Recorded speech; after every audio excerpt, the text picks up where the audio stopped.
ಎಚ್ಡಿಕೆಯನ್ನು CM ಸ್ಥಾನದಿಂದ ಇಳಿಸಿದ್ದೇ ಬಿಜೆಪಿಯವರು ನಮ್ಮ ವಿರುದ್ಧ ಸುಮ್ಮನೆ ಆರೋಪಿಸಿದರು. ಮೈತ್ರಿ ನಾಯಕರ ಒಕ್ಕಲಿಗಾಸ್ತ್ರಕ್ಕೆ ಡಿಕೆ ಟಕ್ಕರ್. ಒಕ್ಕಲಿಗ ಸ್ವಾಮೀಜಿಗಳೇನು ದಡ್ಡರಲ್ಲ, ವಿಭೂತಿ ಇಡ್ತಾರೆ, ಹಾರ ಹಾಕಿ ಕಳಿಸ್ತಾರಷ್ಟೇ. ಬಿಜೆಪಿ ಜೆಡಿಎಸ್ ಮಠ ಭೇಟಿಗೆ ಡಿಕೆ ಲೇವಡಿ.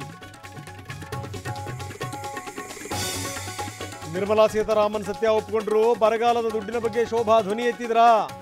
ಪರಿಹಾರ ವಿಚಾರಕ್ಕೆ ಸಂಬಂಧಪಟ್ಟಂಗೆ ಡಿಸಿಎಂ ಕಿಡಿ. ಕೇಂದ್ರದ ಹಣವನ್ನ ರಾಜ್ಯ ನಮ್ದು ಅಂತಿದೆ. ಅನ್ನಭಾಗ್ಯ ಕಾಂಗ್ರೆಸ್ದಲ್ಲ, ಮೋದಿ ಕೊಟ್ಟಿದ್ದು.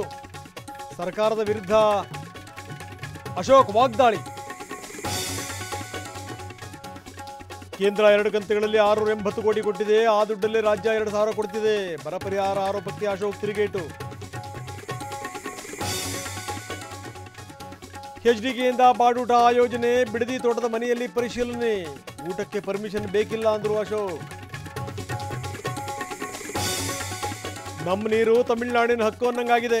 ಅಧಿಕಾರ ಕೊಟ್ಟರು ಮೇಕೆದಾಟಿಗೆ ಏನ್ ಮಾಡಿದ್ರು? ಡಿಕೆ ಆರೋಪಕ್ಕೆ ಎಚ್ಡಿಕೆ ಟಾಂಗ್. ಇಡಿ ಬಂಧನ ಪ್ರಶ್ನಿಸಿ ಸುಪ್ರೀಂ ಮೊರೆ. ತುರ್ತು ವಿಚಾರಣೆಗೆ ಪ್ರಸ್ತಾಪ. ಕೇಜ್ರಿವಾಲ್ ರಾಜೀನಾಮೆಗೆ ಆಗ್ರಹಿಸಿ ಬಿಜೆಪಿ ಪ್ರೊಟೆಸ್ಟ್. ಹೆಣ್ಮಕ್ಳೇ ಸ್ಟ್ರಾಂಗ್ ಗುರು. ಪಿಯುಸಿ ಫಲಿತಾಂಶದಲ್ಲಿ ದಕ್ಷಿಣ ಕನ್ನಡ ಪ್ರಥಮ, ಉಡುಪಿ ದ್ವಿತೀಯ, ಗದಗ ಜಿಲ್ಲೆಗೆ ಕೊನೆ ಸ್ಥಾನ. 55 ಲಕ್ಷ ವಿದ್ಯಾರ್ಥಿಗಳು ಪಾಸ್.